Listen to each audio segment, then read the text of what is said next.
Então, nossa última ministração da nossa série de mensagens, fecha a matraca. Deus diz que eu posso, superando as mentiras da matraca com a verdade. Vamos para o texto, 2 aos Coríntios, capítulo 4, do versículo 6 ao 10. Pois Deus disse, das trevas resplandeça a luz. Ele mesmo brilhou em nossos corações para a iluminação do conhecimento da glória de Deus na face de Cristo. Mas temos esse tesouro em vaso de barro, para mostrar que o poder que a tudo excede provém de Deus, e não de nós. De todos os lados somos pressionados, mas não desanimados. Ficamos perplexos, mas não desesperados. Somos perseguidos, mas não abandonados, abatidos, mas não destruídos. Trazemos sempre o morrer de Jesus, para que a vida de Jesus também seja revelada em nosso corpo. Então a gente passou as últimas 3 semanas aprendendo como calar a voz da matraca. E hoje a gente vai finalizar essa série de 4 mensagens, que a gente intitulou Fecha a Matraca, baseado no livro do Steven Furtick. Olha, eu aconselho sinceramente, né? Eu li, daí tive que ler novamente para preparar as mensagens. Que livro excepcional. Acho que todo crente tem que ler esse livro. Então, se você quer agregar e acrescentar em tudo aquilo que você ouviu aqui, eu tenho esse livro. Se você quiser emprestado, eu posso emprestar. Só que eu só tenho um. Depois que a minha esposa lê, você pode, né, que ela vai ler agora, né, amor? Vai ler, né? Então, ou entre na internet e pode comprar. Mas eu já quero começar dizendo que não importa o quanto a gente aprendeu sobre a forma como a matraca funciona, como é que ela fala, né? A gente aprendeu que ela fala sempre na primeira pessoa, tal. Ou quão sinceramente a gente se comprometa em fazer a vontade de Deus e não da matraca. Já quero começar dizendo que tem uma coisa que a gente pode ter certeza: a matraca vai continuar falando todos os dias da nossa vida, pelo resto das nossas vidas. E digo mais, vai piorar. Quanto mais crescemos em Cristo e mais perto chegamos de cumprir aquilo para o qual Ele nos colocou na terra para fazer, mais intensa fica a nossa batalha. Nosso objetivo como cristão é cada dia subir de nível no nosso relacionamento com Deus. A nossa meta sempre vai ser dobrar a meta, como dizia a poeta, né? Muitas vezes pensamos que passar para o próximo nível com Deus tem a ver de ganhar mais vantagens e mais benefícios. É como se a gente, quanto mais intimidade, mais alto a gente chega num nível de relacionamento com Deus, a gente ganha um otimismo infinito, ou seja, nada pode me atingir, Satanás não vai falar mais, né? Eu vou andar como se estivesse flutuando. E que conforme a gente vai ganhando a compreensão total da Bíblia, a gente não vai ficar sem paixão por Jesus, a gente não vai ficar sem foco ou sem sabedoria, que a gente vai ganhar tudo isso quanto maior é o nosso nível de relacionamento com Deus. A gente acha que progredir em Deus significa ganhar um upgrade dos poderes. Não, quanto mais eu progrido em Deus, mais poderoso eu fico. Sabe, tipo, quem joga videogame aqui? Quem já jogou God of War? Nossa, só isso? Quem já jogou God of War? Nossa, bem pouquinho, né? O William já jogou? No God of War, conforme você vai subindo de nível, mais poderoso você fica, não é mesmo?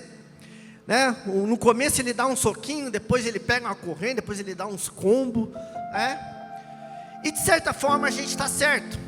Pois quanto mais a gente caminha com Jesus e enchemos a nossa mente com a verdade, mais afiado a gente fica espiritualmente, mais habilidoso em batalhas espirituais, mais bem treinado em justiça e mais atento à voz do Espírito Santo.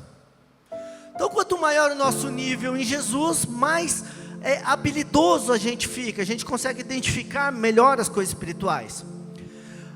Mas tem uma coisa que normalmente não contam para a gente, sobre subir de nível com Deus.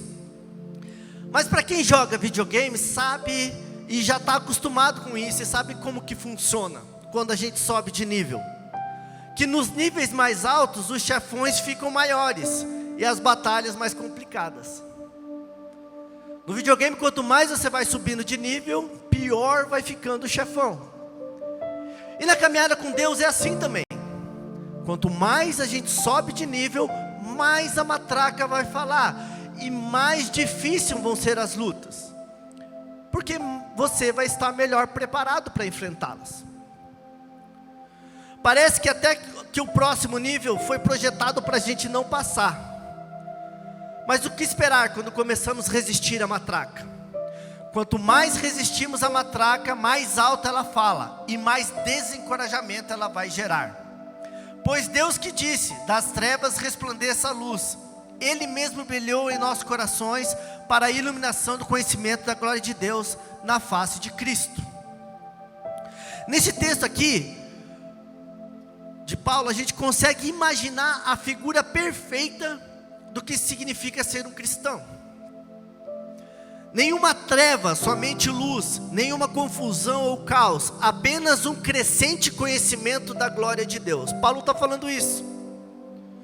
Quando a gente lê esse texto, olha, beleza Paulo, você chegou a um nível bem mais alto do que nós, enquanto se quer dizer num relacionamento com Deus. Não tem nem como discutir o nível que Paulo chegou.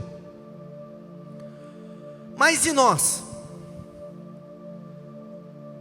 Mas Paulo não para por ali, porque ele podia parar ali, ó, né? Pois eu disse, das trevas resplandeça a luz, Ele mesmo brilhou em nossos corações, para a iluminação do conhecimento da glória de Deus na face de Jesus. Ele podia ter parado ali, mas não, Paulo continua, porque ele mostra a sua fragilidade, a fragilidade que Paulo tinha, no desencorajamento, que fazia parte da sua experiência diária como discípulo. Ele conta ali aquilo que ele vivia diariamente. Mas temos esse tesouro em vaso de barro, para mostrar que o poder que a tudo excede provém de Deus e não de nós. De todos os lados, aí ele começa, nós somos pressionados, mas não desanimados. Ficamos perplexos, mas não desesperados. Somos perseguidos, mas não abandonados. Abatidos, mas não destruídos. Trazemos sempre o morrer de Jesus, para que a vida de Jesus também seja revelada em nosso corpo. Paulo, nesse texto, ele não mostra somente o portfólio de realizações que ele tinha. Olha, né, o conhecimento da glória, eu tenho o conhecimento da glória, das trevas só resplandece luz. Não, ele mostra também as suas fragilidades. Olha, mesmo pressionado, eu não desanimo. Mesmo abatido, eu não sou destruído. Porque não é uma glória ou uma vitória que elimina o desencorajamento que a matraca causa na nossa vida. Uma glória é que vence o desencorajamento.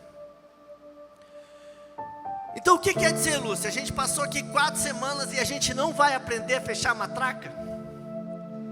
Pois é, ela não vai parar de falar. Essa é a notícia dessa noite. Mas a gente tem a graça e o privilégio de Cristo ter nos revelado que sim, é possível ouvir todas as vozes ao nosso redor. É possível ouvir a voz de Deus acima de todas as vozes que estão ao nosso redor. Porque se a gente aprender, é totalmente possível ouvir a voz de Deus acima de todas as outras. Quanto mais a matraca fala, não importa, a gente aprende a ouvir a voz de Deus acima de todas as vozes que estão falando. Sempre passar para o próximo nível em Deus vai requerer encontrar uma fonte de força mais profunda.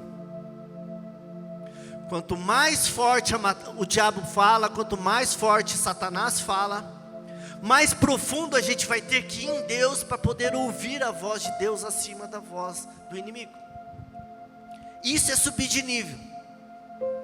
Eu lembro que eu comecei jogando videogame lá no Mario World. Nossa, e na época não tinha internet, eu não tinha também dinheiro. Na época você comprava umas revistas, que aí vinha lá todo o tutorial das fases e tal, mas eu não tinha dinheiro para aquilo, então eu tinha que descobrir na raça ali. chegava a fazer calo no dedo, tanto pular. E como era difícil, fase após fase, ter que aprender a voar. Não, agora aqui tem que voar. E morria e voltava. Eu tinha que ir me aprofundando. E na vida com Deus também é assim. Quanto mais a gente cresce em Deus, mais o inimigo, ele vem nos desencorajar para que a gente pare na caminhada. O que ele quer fazer? Porque a gente pare, não importa onde a gente esteja. Ele quer fazer você parar. Ele quer que você estacione. Então por isso que a gente precisa aprender e nos aprofundar para ouvir a voz de Deus acima da voz do inimigo. Subir para o próximo nível não é sair das situações difíceis e emocionais, mas é resolver viver com uma mentalidade que diz: minha alegria não é ditada pelas minhas circunstâncias, mas pelo que Jesus faz em mim e através de mim. Para nos tornarmos discípulos de Jesus, que querem cumprir a vontade de Deus para as nossas vidas e ir para um nível maior espiritual, precisamos vencer a inércia do desencorajamento interno para chegar lá. A gente precisa sempre seguir em frente. Se tem uma coisa que o inimigo é especialista em fazer, é todos os dias tentar nos desencorajar, que não está adiantando. Essa tua vida com Jesus aí não está adiantando nada. Sabe, Lúcio, você ir lá todo sábado e falar para aqueles jovens, não está adiantando porque eles não estão ouvindo. Mas a gente tem que vencer essas vozes e acreditar na promessa, porque eu vejo a promessa de Deus para essa geração, que essa geração sim é a geração que vai revolucionar a cidade. Que vocês são a primícia do avivamento que Deus está levantando para esse tempo, para a nossa cidade. Vocês sim são aqueles que vão reacender e vão viver o fogo sobrenatural de Deus, que vai descer sobre o avivamento que vai acontecer sobre Foz do Iguaçu. A sua geração. E nós vamos ser testemunhas disso. E por isso a gente precisa aprender a vencer o desencorajamento. E esse é o primeiro ponto que nós vamos falar hoje.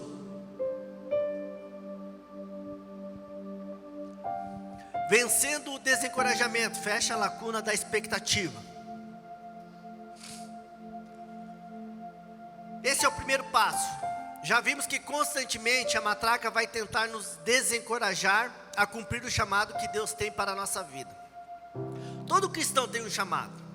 Cada um de nós. Pode até ser que você não esteja planejando criar orfanatos, assim como a Madre Teresa de Calcutá, nem escrever 2/3 do Novo Testamento, assim como Paulo, ou entregar a sua vida por uma causa específica, como Billy Graham. Mas todo discípulo de Jesus tem um chamado específico, e com certeza você e eu temos o nosso. Você tem o seu, eu tenho o meu. Mas o inimigo, Satanás, ele foi nomeado para interromper esse chamado. Não importa em que ponto você já chegou, ele todo dia está trabalhando para que você pare de cumprir o seu chamado. Todo dia. Você pode estar começando, você pode descobriu agora qual é o seu chamado, ou pode ser o mais alto, pode ter chegado no mais alto escalão já do seu chamado, já pode ter cumprido muita parte dele. Mas Satanás todos os dias ele quer que você interrompa, que você pare.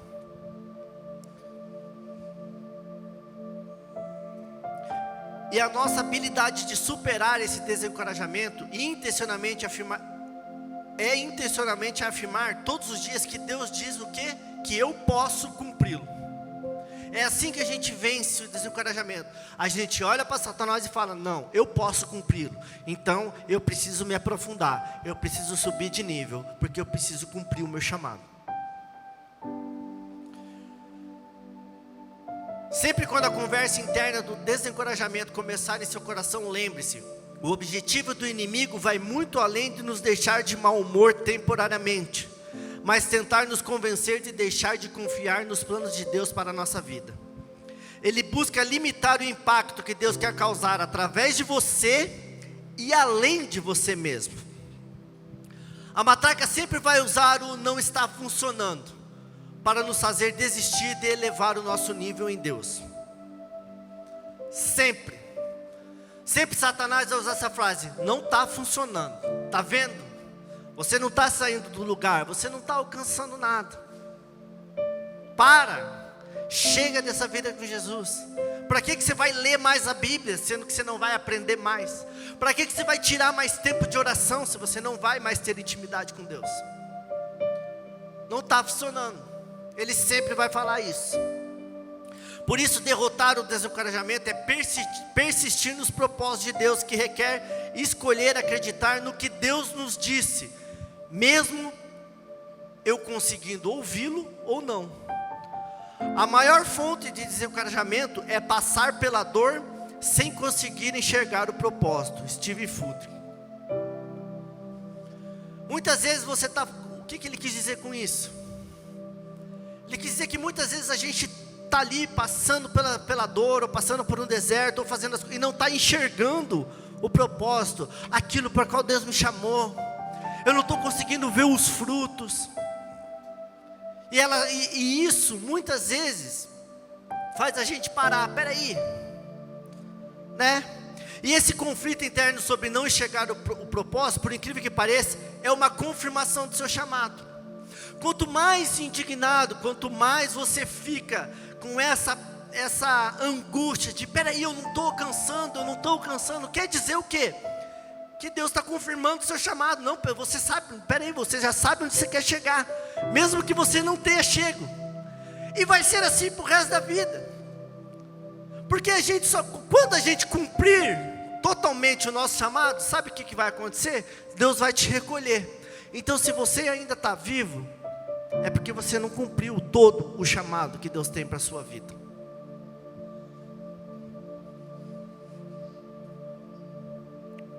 O inimigo, ele só combate aqueles que oferecem ameaça. Se você está o ameaçando, aí ele vai te combater, ele vai bater de frente com você. E aí, um recadinho: se você não bateu de frente com o diabo recentemente, talvez você esteja correndo na mesma direção que ele. Se você não está tendo conflito com Satanás, se você não está batendo de frente, se ele não está vindo de encontro a você, reveja os seus conceitos. Provavelmente você está indo na mesma direção que ele, então com certeza você não vai bater de frente. E no Evangelho de Mateus nós vemos esse desencorajamento na vida de João Batista. Mateus 11, do versículo 1 ao versículo 3. Quando acabou de instruir seus 12 discípulos, Jesus saiu para ensinar e pregar nas cidades da Galileia. João, ao ouvir na prisão o que Cristo estava fazendo, enviou seus discípulos para lhe perguntarem: és tu aquele que haveria de vir, ou devemos esperar algum outro? Nesse texto a gente vê que a esperança, a confiança que João tinha em Jesus, ela estava se esvaindo. E era muito compreensível essa confiança de João estar indo embora. Por quê? Enquanto Jesus estava lá ocupado, né, deslumbrando as multidões, fazendo o seu tour de pregações, a Bíblia diz que ele estava passando de cidade em cidade, fazendo a sua cruzada evangelística,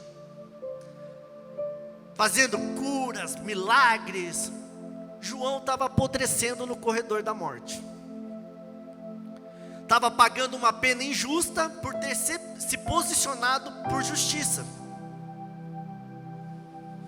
Então ele manda alguns da sua equipe lá perguntar para Jesus.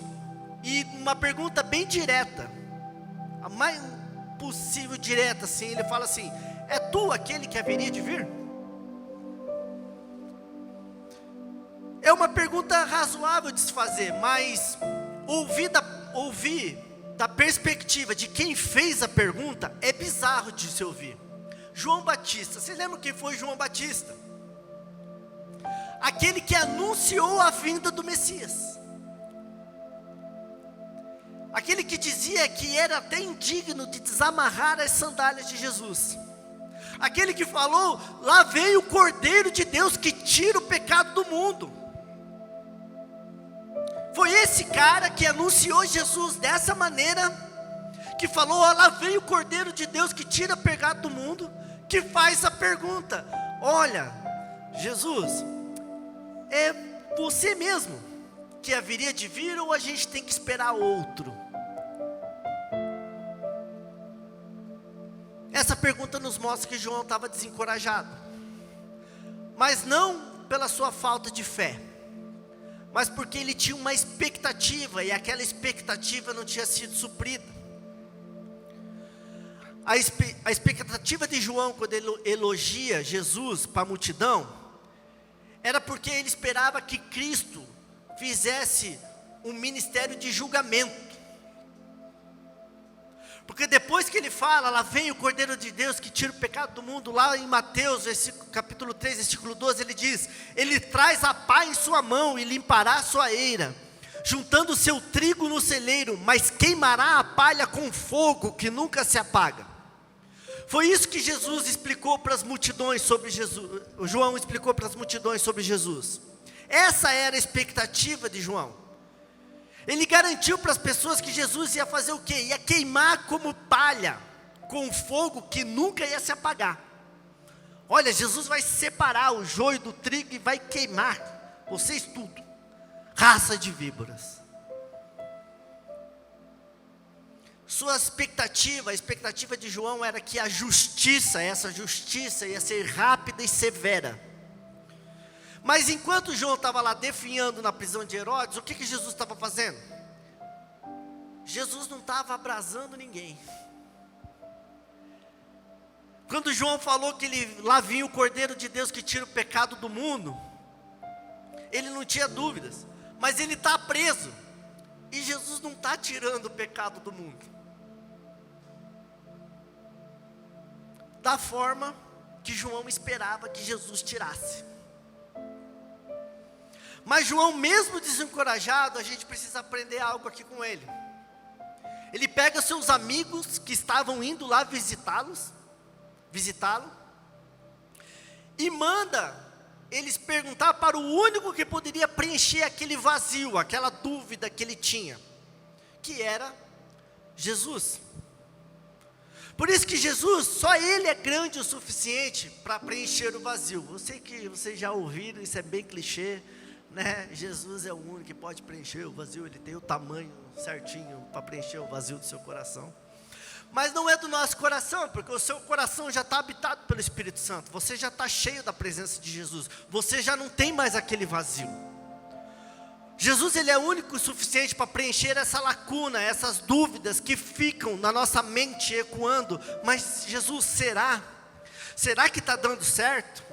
É esse desencorajamento, essa lacuna do desencorajamento que o inimigo quer causar. Só Jesus pode entrar aí e falar: ei, sim, está adiantando. Quer ver? João estava desencorajado, mas ele não deixou o desencorajamento impedir de continuar buscando resposta em Jesus. Mesmo desencorajado, Jesus fala assim: ó, vão lá e busque uma resposta de Jesus. E Jesus responde. Olha o que Jesus responde para João, Mateus 11, do versículo 4 ao 6. Voltem e anunciem a João o que vocês estão ouvindo e vendo. Os cegos veem, os aleijados andam, os leprosos são purificados, os surdos ouvem, os mortos são ressuscitados, e as boas novas são pregadas aos pobres. Feliz é aquele que não se escandaliza por minha causa. Mas Jesus não para por aí, ele continua, do versículo 7 ao 11. Enquanto saíam os discípulos de João, Jesus começou a falar à multidão a respeito de João. O que vocês foram ver no deserto? Um caniço agitado pelo vento? Ou o que foram ver? O homem vestido de roupas finas? Ora, os que usam roupas finas estão nos palácios reais. Afinal, o que foram ver? Um profeta? Sim, eu digo a vocês, e mais que profeta.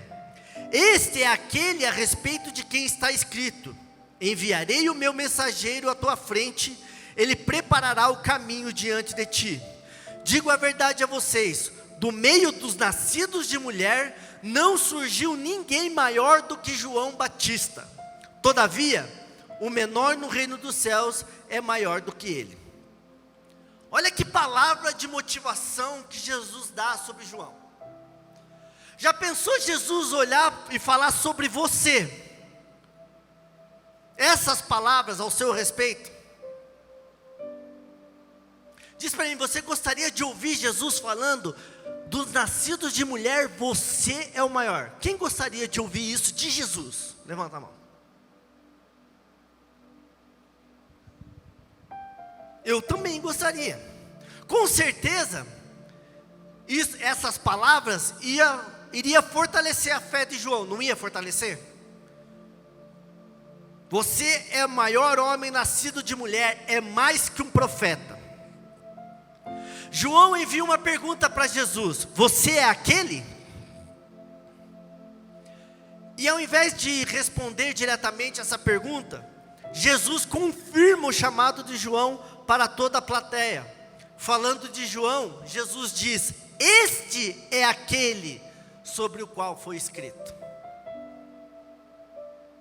Enquanto João está perguntando se Jesus é aquele, confusos pelas circunstâncias que parecem mostrar o contrário, Jesus quer garantir que todos ali presentes naquele dia saibam que João era aquele. João era o cara, é aquele a quem foi escrito: ele virá e anunciará as boas novas.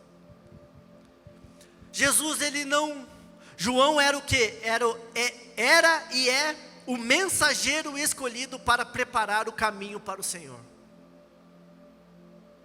Cara, isso aqui é muito lindo. Quando João tem dúvidas sobre de quem era Jesus, Jesus responde quem era João. Olha, você é o escolhido, você é o maior nascido de mulher, você é mais que profeta. Jesus não critica João, mas vira a pergunta do avesso, usando a oportunidade de honrar João publicamente.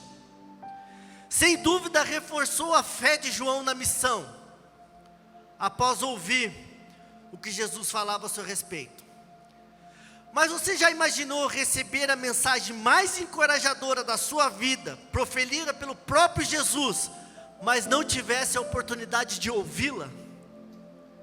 Já pensou Jesus falar tudo isso a seu respeito e você não ouvir Jesus falando isso sobre você?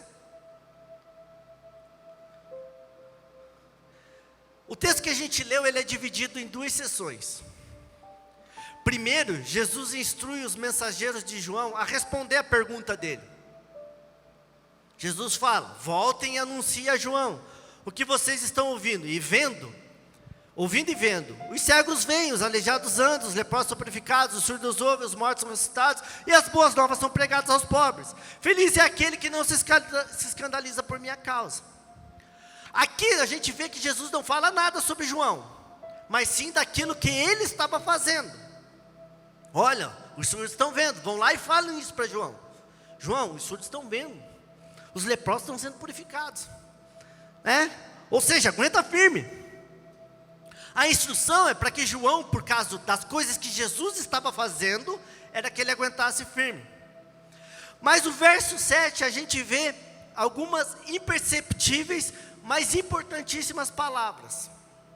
Enquanto saíam os discípulos de João, Jesus começou a falar à multidão a respeito de João.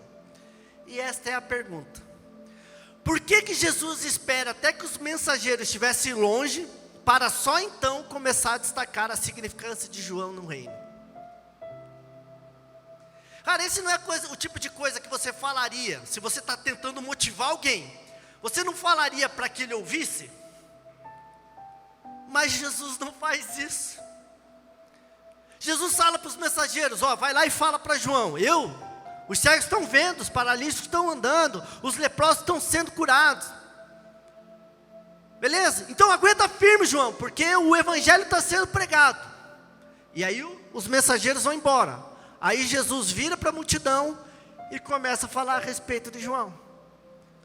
Ou seja, João não ouviu aquelas palavras motivadoras. Por quê?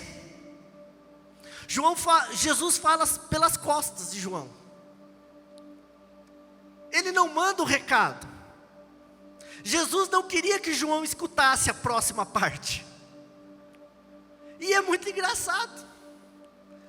Como assim? João está precisando de motivação, ele está preso, ele vai morrer.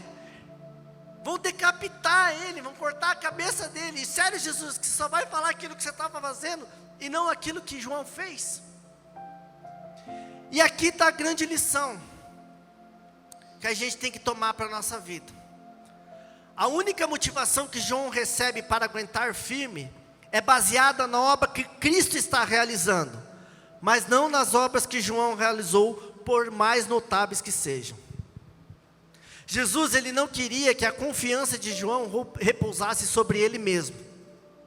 Jesus estrutura uma mensagem para que João pudesse repousar a sua confiança em Jesus.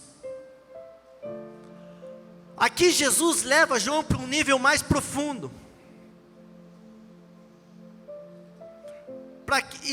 E também nos mostra que toda vez que a gente vai para um nível mais profundo, por mais habilidoso que a gente seja na palavra, por mais eloquente que a gente seja com as palavras, por mais dons que a gente tenha para fazer, não importa. A gente não pode estruturar a nossa confiança nisso. A nossa confiança sempre tem que ser em Jesus. Não, mas é que eu oro 4 horas por dia, eu leio a Bíblia, eu faço estudo sistemático da palavra, olha só, não tem como Satanás me derrubar. Tem sim. Porque quanto mais forte for você, mais forte vai ser o ataque. Só que isso não pode nos impedir de crescer, porque aquele que já venceu é maior do que tudo isso, e Ele habita dentro de nós. E é nessa confiança, é isso que Jesus está nos mostrando aqui. Por isso que chegar a um nível mais profundo com Jesus, é a gente entender isso, que a nossa confiança, para a gente vencer o desencorajamento, é sempre a gente tem que depositar a nossa confiança em Jesus. Segundo ponto, seja sempre muito grato. Cultive a gratidão, que é a palavra de Cristo. A mensagem esteja no controle de tudo. Eu cresci, a minha mãe sempre, na hora de dormir, eu tinha que ir lá dar benção para o pai, né? Vai lá dar benção para o teu pai, né? E não importa o estado que o meu pai tivesse. Meu pai podia estar lá, caindo de bêbado, ou totalmente drogado. A minha mãe fazia a gente levantar da cama e ir lá dar benção para o pai. Só que isso criou um bloqueio na minha vida, que eu não passei isso para a minha geração, não ensinei meus filhos nisso. Eu acho que por causa disso, às vezes eu não via, eu via eu ia meio que obrigado, não era algo natural que eu fazia. E não fiz isso, né? Era um costume quando a gente entrava na presença do pai ou dos avós, pedir bênção para o vô, para a avó, né? Eu tinha um tio que ele chegava assim e falava, dá benção pro tio, só que ele pedia para a gente beijar a mão dele. E ele era polícia e fumava. E era ruim beijar a mão dele. Que ele fazia assim, daí você tinha que beijar a mão dele. E aquele cheiro de cigarro, né? E essas coisas acho que meio criou um trauma. Daí eu não ensinei isso para os meus filhos. E foi perdendo a importância. E acho que a maioria de nós, eu acho tão lindo. A gente tem muitos afilhados aqui na igreja. E tem a Carlinha, muitos de vocês conhecem, a filha da dona Nilza, a gente é padrinho dela. E todas as vezes que ela chega ou eu chego, ela vem e fala, benção padrinho. E ela já é uma adolescente, ela está com 14 anos, acho 15. Todas as vezes que eu entro pelaquela porta, ela sai do lugar dela e vai lá, benção padrinho. Mas, assim como muitos de nós, como eu não ensinei os meus filhos sobre esses princípios básicos de honra e gratidão, muitos de nós, como os filhos de Deus, a gente nunca entendeu como que se faz para se achegar a Deus. Porque para se achegar a Deus também tem um certo protocolo. Para a gente entrar na presença, nos atos do Senhor, pelas portas da presença, a gente tem um protocolo a se cumprir. A gente sabe que Deus é o nosso Pai amigo e também é o Rei do Universo. E Ele nos deu instruções específicas de como entrar em sua presença. Não para satisfazer o ego dele, mas para que a gente consiga corrigir a nossa perspectiva de quem é Deus para nós. Salmo 100, verso 4 e 5. Entre por suas portas com ações de graças, e em seus átrios com louvor. Dê-lhe em graças e bendigam o seu nome. Pois o Senhor é bom e o seu amor leal é eterno. A sua fidelidade permanece por todas as gerações. Quando a gente entra pelos portões da presença de Deus com ações de graças, a gente contempla as coisas maravilhosas que Ele já fez. Este senso de gratidão combate a voz do desencorajamento e restabelece a nossa confiança. Nada nos traz a consciência da presença de Deus mais rápida e profundamente do que adorá-lo e agradecê-lo.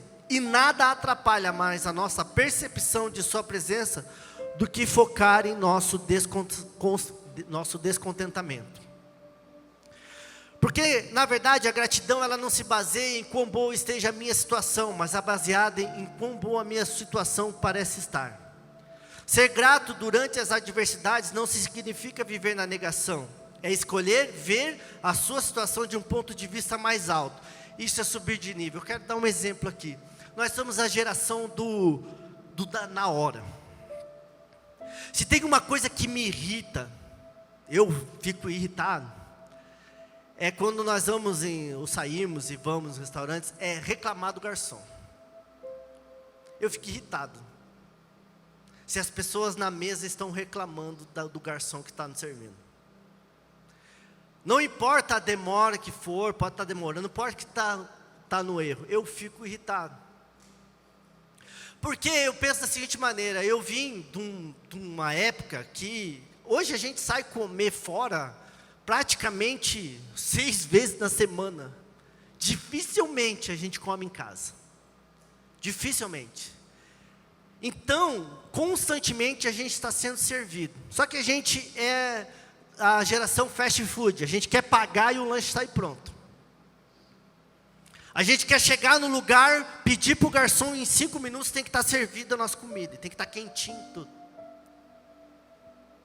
E se atrasa, a gente já começa a ficar irritado. Não, mas né, olha aí então. Por isso que quando a gente entende que a gratidão é a porta de entrada para a presença de Deus. Se você naquele momento é grato a Deus, porque cara, você não teve que chegar em casa e cozinhar, alguém está fazendo sua comida. 2, olha, eu sou muito grato por isso, porque eu brinco, churrascaria era só no aniversário da minha mãe, então era uma vez por ano. Agora eu vou em churrascaria praticamente, se deixar, toda semana. Comer rodízio, né? Toda semana. Aí eu fico, cara, olha como Deus é bom. E 3, se você sobe nesse nível de presença, porque elogiar o garçom, elogiar o estabelecimento, quando tudo vai bem, nossa, que legal. Mas quando o negócio está atrasando, é ali que você vai ser testado, se a presença de Deus está na sua vida. É conforme você vai tratar o garçom que está atrasando a sua comida. Porque a gratidão começa quando o senso de direito termina. Porque a gente pode, peraí, mas eu estou pagando, é meu direito. Beleza. Mas quando o teu senso de direito termina, você começa a ser grato. Peraí, agora eu tenho uma oportunidade de ser grato. Porque esse rapaz está fazendo essa moça. E eu posso demonstrar a presença de Deus que está na minha vida, na vida dele. Mesmo eu tendo o direito de reclamar. E aqui eu não estou falando para a gente viver em negação. Mas a gente está ali num ambiente de se alimentar. E o atraso da comida tira a tua paz. Que aí você vai comer sem paz. Por isso que a gente precisa ser grato em tudo. 3, continue a bater no chão. E o último ponto. E Eliseu lhe... Pode deixar, filha. Não, tem água aqui ainda. Pode deixar. Não tem problema. Continue a bater no chão. Cadê o meu batedor? Rian.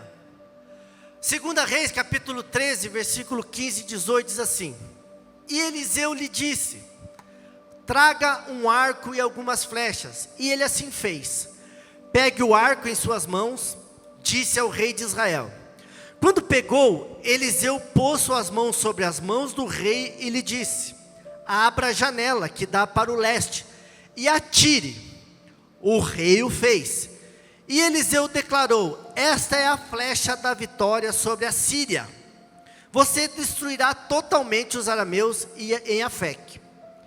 Em seguida, Eliseu mandou o rei pegar as flechas e golpear o chão. Ele golpeou o chão 3 vezes e parou. A gente começou essa série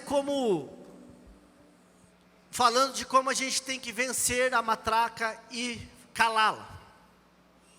Aqui o rei Joás, ele chega para Eliseu. Eliseu já está no fim da vida, está morrendo já, velho. Eliseu já tinha feito tantos milagres, tinha vivido uma vida notável. Ele tinha tido uma vida épica, porque ele recebeu unção dobrada do seu discipulador. Só que ele está ali, ele viveu essa vida e ele está numa posição mais comum que muitas pessoas acabam. Ele está doente, provavelmente de cama, grato pela vida que levou e agora pronto para que a maré da morte o leve. Eliseu está nessa situação. Mas enquanto ele espera a morte chegar, ele recebe a visita do rei de Israel. E ele dá uma última lição que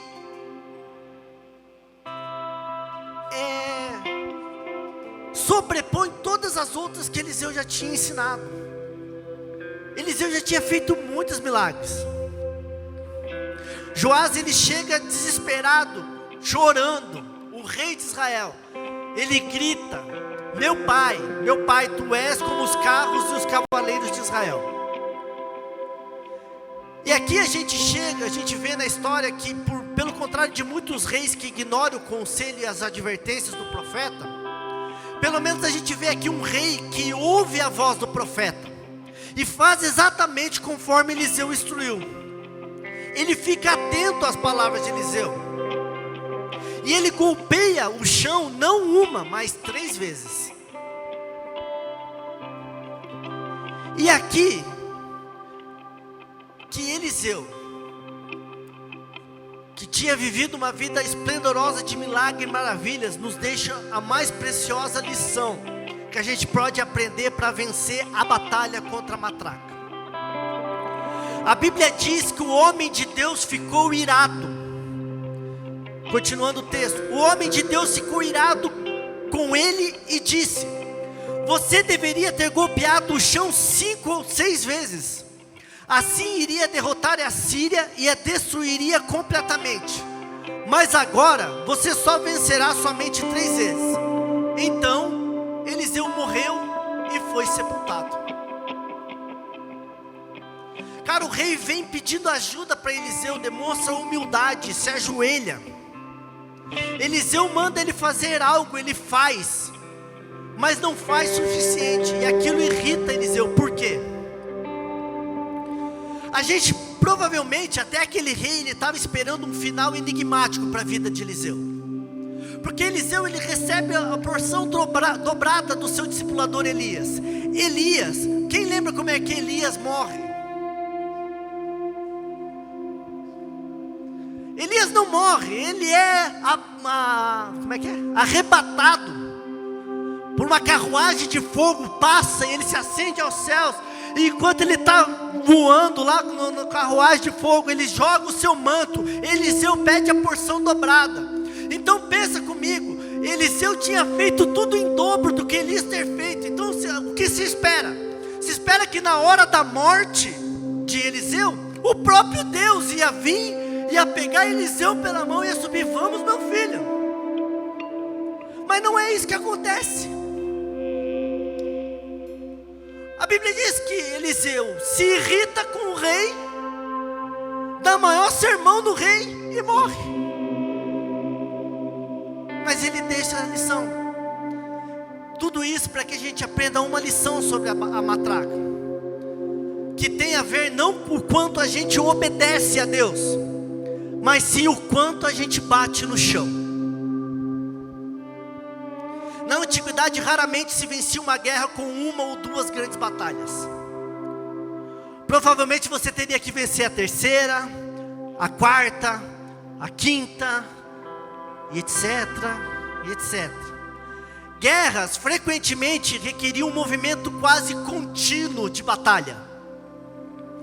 E aqui a gente vê que ficou claro por que o cansado profeta se indignou diante do rei. Não foi por sua falta de fé, pois se o rei não acreditasse em Deus, ele não teria ido até o profeta pedir ajuda. Se fosse por causa de obediência, também ele não teria se irritado, porque o rei obedeceu às ordens dele. Eliseu se irritou porque ele se contentou com menos do que a vitória completa. Joás não tinha falta de fé ou humildade, ele apenas parou de bater no chão, pelo mesmo motivo que nós paramos de bater. Ele ficou cansado de lutar as batalhas. Se a gente continuar batendo, a vitória continua chegando. E mesmo quando a gente perde uma batalha para o inimigo, a gente vai ganhar a força que a gente não tinha antes. A gente vai subir de nível. E quando a batalha começa de novo, a gente vai estar melhor e mais preparado para ela. Então apresente-se para a batalha. Então de novo faz o quê? Apresente de novo. No dia seguinte, então no outro dia. Pensamento após pensamento, momento a momento, continue batendo, continue pedindo e acreditando, continue fechando a matraca, todos os dias da sua vida. Eu me recuso a perder uma vitória que Deus já me entregou por causa de uma batalha que eu estou sem vontade de lutar. Eu não sei em que nível você está da sua fé, se você se esfriou, eu não sei se você está começando com a caminhada com Jesus. A questão, sabe o que é? Jesus já venceu essa luta por você. Jesus já rasgou o véu, já entrou na presença. Ah, Lúcia, eu não sinto mais a presença, mas Jesus já abriu, você tem caminho aberto. Então se levante e continue caminhando até que você sinta a presença. Lúcia, eu leio a Bíblia e não entendo, continue lendo até entender. Lúcia, eu vou orar e durmo, continue orando até você não dormir mais. Não pare de bater. Deus não nos trouxe aqui para vencermos algumas batalhas. Ele não nos trouxe aqui para nos sentir um pouco melhor, por saber gerenciar a nossa vida. Deus não nos salvou para apenas nos virarmos ou apenas existirmos. Ele quer que a gente experimente a vitória completa, de ouvir a voz dele acima de todas as outras. Conclusão: a matraca não se fecha, pelo contrário, ela cada vez vai tentar falar mais alto. Mas isso aqui vai funcionar se usarmos. A matraca vai fechar se você bater no chão e continuar batendo de novo e de novo. Fique de pé. Não pare depois da terceira vez. Você até poderia, a maioria dos cristãos para, mas nós podemos manejar as palavras e promessas de Deus com a verdade para as nossas vidas, mais afiadas que uma palavra de dois gumes, e continuar aceitando-as para nossas vidas. Ou seja, bata no chão até que o golpe se torne um ritmo. Bata no chão até que o som vire uma cadência. Bata no chão até que o chão comece a tremer, sem cessar, firmemente, consistentemente. Bata no chão até que o ritmo se torne um barulho, o fundo da sua vida, até que se torne a música que você dança e o tambor de guerra com o qual você vai anunciar a batalha. É assim, bata no chão, louve ao Senhor.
casa, que seja o fundo musical da sua vida, porque Ele vive, a gente não pode crer no amanhã, porque Ele vive, eu posso vencer todas as batalhas, porque Ele vive, eu posso calar a voz do inimigo, nada vai me fazer parar, nada vai me fazer parar de bater, nada, nem potestades, nada pode me separar do amor de Deus.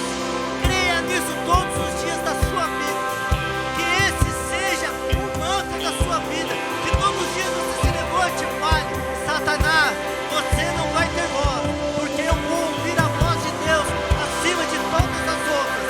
Feche a matraca, em nome de Jesus, curva a sua cabeça. Pai, obrigado por essa noite, obrigado, Senhor, porque o Senhor nos ensinou mais uma vez, obrigado porque o Senhor falou conosco mais uma vez, obrigado, Jesus, porque no nosso coração habita o Espírito Santo e nós podemos contar com Ele todos os dias.